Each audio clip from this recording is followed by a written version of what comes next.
Everybody doing today? I wanted to take a quick second and show you how to get to your child's progress reports and explain to you a little bit about what that means and what that looks like. So the first thing I want to do is I want to go into my treehouse, and then I'm going to find my child's name and I'm going to click on it. And so here, right, I go and I click on Rhett and I see progress, and under progress is report cards, elementary report card. I click on that. It'll take just a second for it to generate,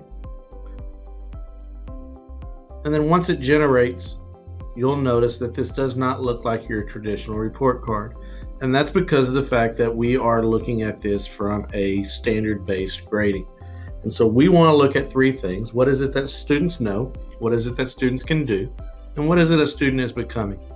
And so you can see here in third grade art, this 4 means that they can do it basically all of the time.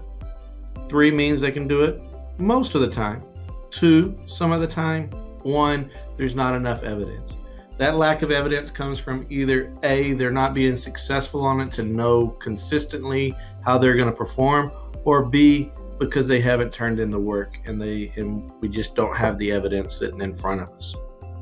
And then under here, you'll see that there's comments. And so those comments are there to explain to you what they're doing well or what they need to improve upon. So we're excited about this grading process that we're putting forth. We believe that it's really going to drive us in the future and really going to improve our instruction and overall student learning. So we appreciate you being patient as we get better with this process and we move forward. Thanks, and I hope you have a great day.